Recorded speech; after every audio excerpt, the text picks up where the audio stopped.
Assalamualaikum warahmatullahi wabarakatuh. Alhamdulillah, alhamdulillahi rabbil alamin. Wassalatu wassalamu ala nabiyyina Muhammadin wa ala alihi wa sahbihi ajma'in amma ba'du. Anak-anakku sekalian, kelas 7 MTS Muhammadiyah 1 Samarinda yang semoga senantiasa dirahmati Allah Subhanahu wa taala. Alhamdulillah ini pertemuan kita yang pertama di tahun ajaran ini dan Bapak insya Allah akan menyampaikan materi tentang mata pelajaran IPS terpadu. Dan untuk sementara ini situasi pandemi yang masih memaksa kita untuk melakukan kegiatan belajar mengajar dengan metode daring. Semoga anak-anakku semua tetap semangat, tetap termotivasi sehingga materi-materi yang disampaikan oleh Bapak Ibu guru tetap disimak dengan baik, dipelajari dengan baik, dan semoga bisa dikuasai. Anak-anakku sekalian yang semoga dirahmati Allah Subhanahu wa taala. Nah, ini sebelum masuk ke materi, nah ini adalah Bapak ya. Nama Bapak ini Kusyanto dan Bapak memegang mata pelajaran IPS terpadu. Kalau untuk profil atau biodata yang lebih lengkap, nah kemarin anak-anakku sekalian sudah melihat data dan profil dalam materi Matsama ya. Nah, bisa dilihat kembali. Nah, anak-anakku sekalian yang semoga dirahmati Allah, pada bab yang pertama, pelajaran IPS terpadu ini kita akan membahas tentang konsep ruang dan interaksi antar ruang di Indonesia serta pengaruhnya terhadap kehidupan manusia. Nah, anak-anakku sekalian, kondisi keruangan wilayah Indonesia itu terdiri atas gugusan pulau-pulau ya. Jadi Indonesia itu maka kenapa disebut dengan Nusantara? Karena memang terbagi atas atau terdiri atas gugusan pulau-pulau yang terbentang dari Sabang di Aceh sana sampai dengan Merauke di Papua. Nah, karena letak Indonesia itu bisa dilihat dari 3 aspek. Yang pertama adalah letak secara astronomis yang berdasarkan kepada garis lintang dan juga garis bujur ya. Kemudian juga letak geografis. Letak geografis ini nanti akan berbicara tentang batas-batas wilayah. Dan kemudian juga letak geologis. Ini juga kemudian akan berkaitan dengan kondisi bebatuan, termasuk juga pegunungan yang ada di Indonesia. Nah, letak astronomis itu nanti berpengaruh terhadap pembagian daerah waktu dan juga iklim. Makanya di Indonesia itu terbagi menjadi 3 daerah waktu. Ada waktu Indonesia Timur, waktu Indonesia Tengah, dan waktu Indonesia Barat. Nah, itu terjadi karena adanya letak astronomis. Kemudian juga letak geografis itu sangat berpengaruh terhadap jenis flora dan fauna, potensi sumber daya alam, dan juga proses interaksi antar ruang di Indonesia. Makanya anak-anakku sekalian, jenis-jenis flora dan fauna di Indonesia bagian barat, di Indonesia bagian timur, itu berbeda-beda ya, berbeda-beda karena, kondisi berdasarkan kepada letak geografisnya. Adapun letak geologis berpengaruh terhadap relief daratan di Indonesia. Jadi apa saja nanti pengaruh kondisi keruangan wilayah Indonesia terhadap kehidupan masyarakat dalam aspek sosial, ekonomi, budaya, dan pendidikan. Maka mari kita bahas materi kita pada kesempatan hari ini. Nah, kita mulai hari ini membahas tentang pengertian ruang dan interaksi antar ruang terlebih dahulu ya, sebelum kita akan mengarah kepada materi-materi berikutnya. Apa sih itu ruang dan juga interaksi antar ruang, anak-anakku sekalian? Ilmu geografi tidak dapat dilepaskan dari aspek ruang, ya. Hal itu karena inti kajian geografi itu terkait masalah ruang atau tempat. Karena geografi itu adalah pengetahuan yang membicarakan dan membahas tentang kehidupan manusia dengan segala perilakunya serta gejala alam yang terjadi di sekitarnya. Sementara itu, ruang atau space merupakan suatu tempat keberadaan manusia yang bersifat fisik ataupun hubungan-hubungan sosial serta memiliki perbedaan dan persamaan aspek kehidupan yang ada di dalam ruang tersebut. Sementara itu interaksi antar ruang, ya. Ruang dapat diartikan sebagai suatu tempat di mana seseorang dapat melakukan segala kegiatannya. Jadi ruang itu adalah di mana manusia, kita semua ini di dalam kelompok melakukan aktivitas kegiatannya. Dalam suatu ruang tersebut akan selalu terjadi hubungan yang kemudian disebut dengan interaksi. Manusia di dalam mencoba untuk memenuhi kebutuhannya pasti akan memerlukan orang lain.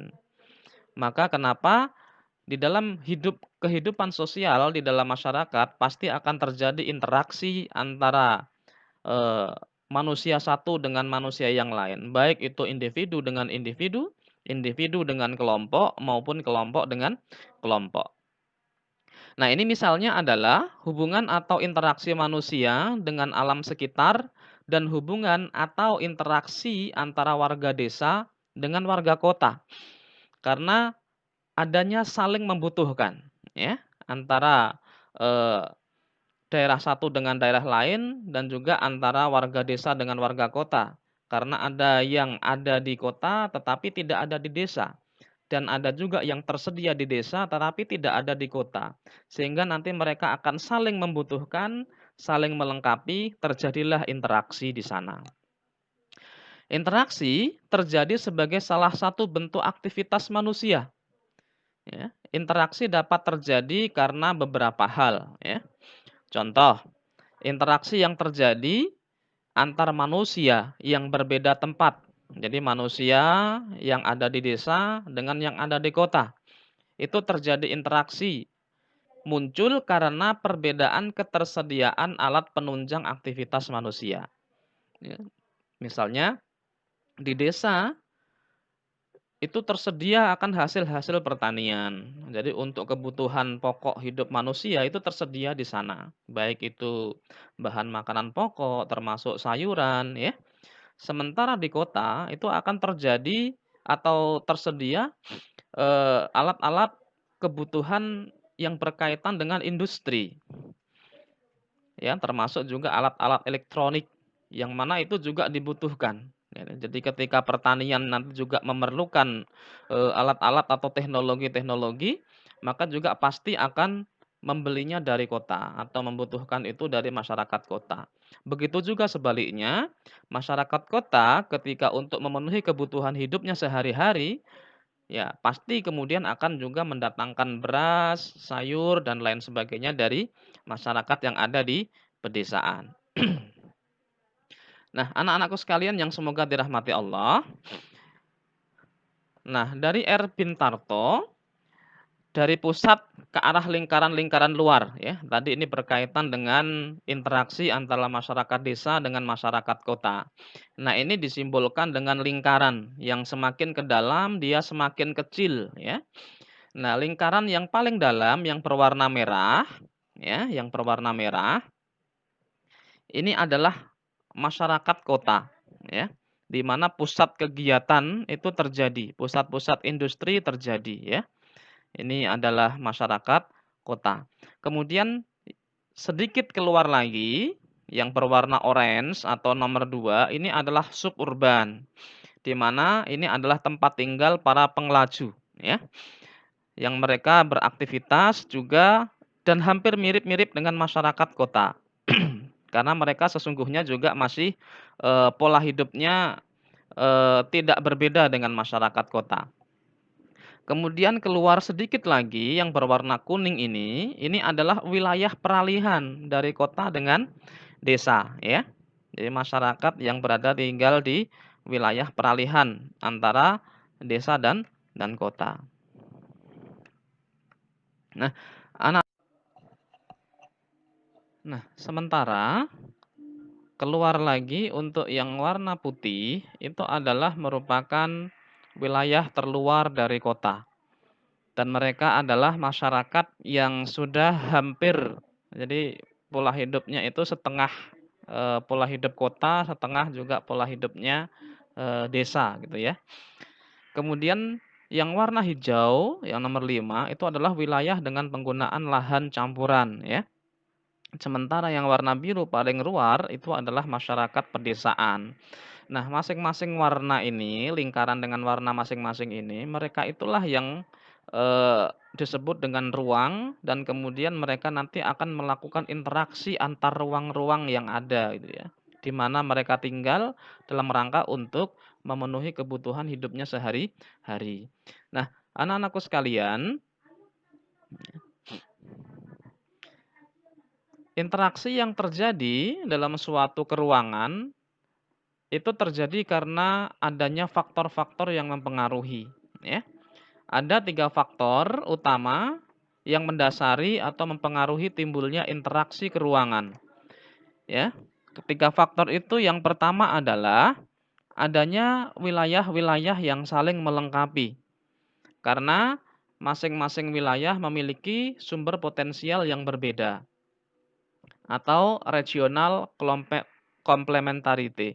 Nah, anak-anakku sekalian, wilayah-wilayah yang saling melengkapi karena mereka memiliki sumber daya yang berbeda, sumber daya potensial yang berbeda, sehingga satu dengan lainnya akan saling membutuhkan. Maka akan terjadi interaksi antara masing-masing masyarakat yang berada pada wilayah-wilayah yang berbeda ini. Kemudian faktor yang kedua, adanya kesempatan untuk berintervensi, ya. Intervening opportunity, di mana masyarakat-masyarakat pada wilayah-wilayah yang berbeda, mereka akan bisa melakukan intervensi terhadap wilayah lainnya. Tentu intervensi ini nanti akan bisa berpengaruh kuat atau interaksinya kuat, ada juga yang interaksinya lemah. Kembali tergantung kepada keberadaan sumber daya potensial yang dimilikinya, ya. Kalau misalnya sumber daya potensial yang dimiliki masing-masing wilayah itu sama, maka biasanya sangat lemah ya, atau lemah intervensinya atau interaksinya. Tetapi apabila sumber potensialnya berbeda dan saling membutuhkan, maka biasanya akan kuat. Nah, kemudian yang ketiga juga adanya kemudahan transfer atau pemindahan dalam ruang ya. Nah, ini terjadi antara masyarakat di wilayah satu dengan masyarakat di wilayah lainnya.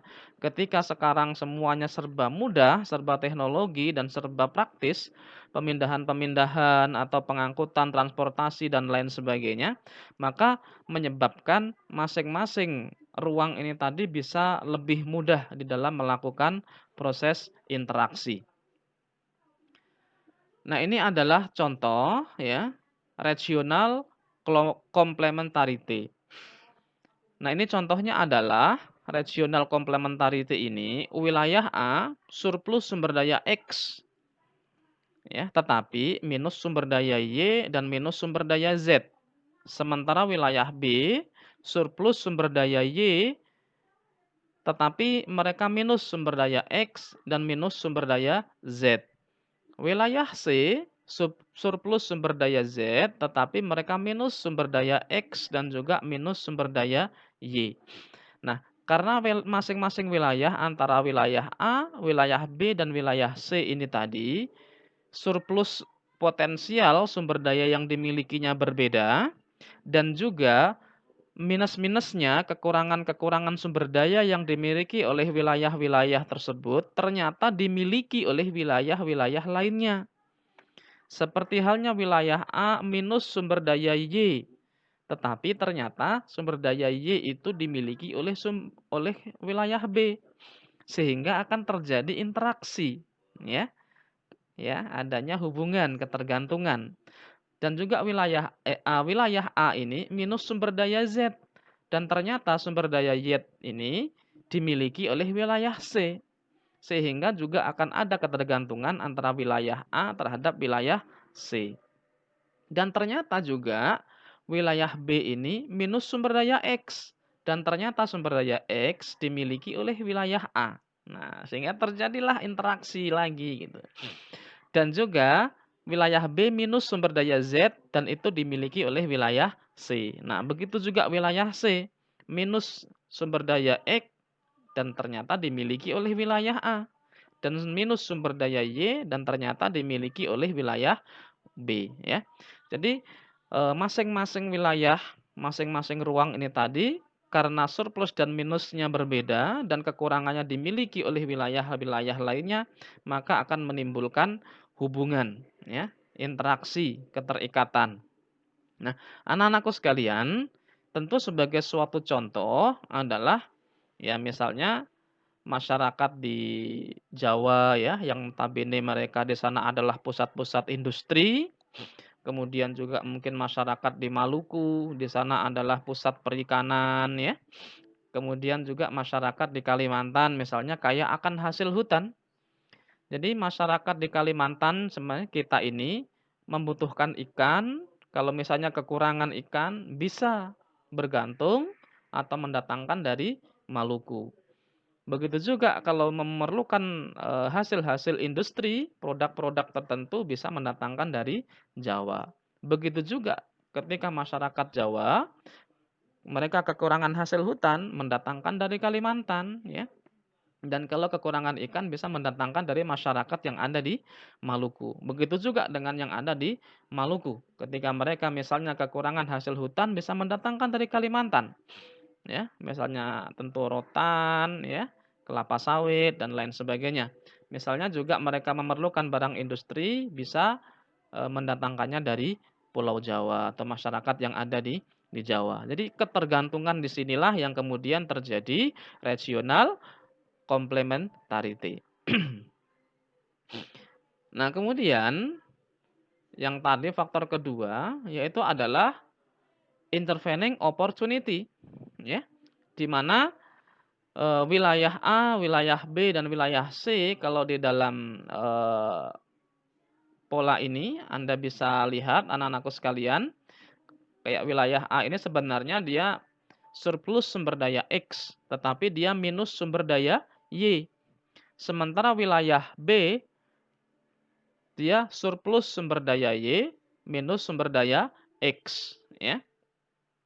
Ternyata ada juga wilayah C, di mana sumber daya wilayah C ini memiliki dua-duanya. Dia surplus baik sumber daya X maupun sumber daya Y.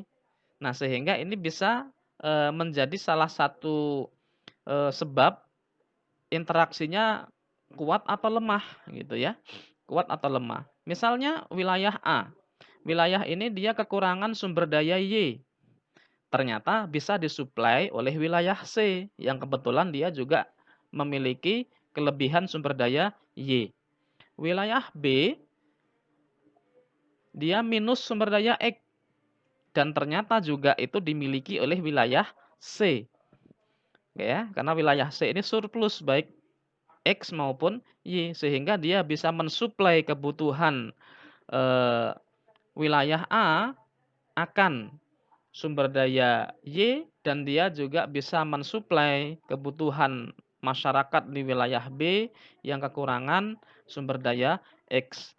Nah, karena kekurangan wilayah A dan kekurangan wilayah B ini bisa dipenuhi, diintervensi dengan kuat oleh wilayah C, sehingga hubungan antara wilayah A dengan wilayah B ini intervensinya atau interaksinya menjadi lemah ya, menjadi lemah. Walaupun juga mungkin akan terjadi interaksi, tetapi tentu tidak akan sekuat, interaksi yang terjadi dengan masyarakat di wilayah C, karena mereka melakukan interaksi, intervensi karena bisa mensuplai kebutuhan dari, wilayah A dan juga wilayah B. Nah ini, anak-anakku sekalian yang semoga dirahmati Allah, semoga bisa dipahami materi yang Bapak sampaikan. Tetap bersemangat, jaga kesehatan selalu ya, protokol kesehatan diperhatikan, selalu taat dan patuh dengan kedua orang tua. Semoga pandemi ini segera berakhir dan kita bisa belajar bertatap muka di kelas. Kurang lebihnya mohon maaf lahir batin. Assalamualaikum warahmatullahi wabarakatuh.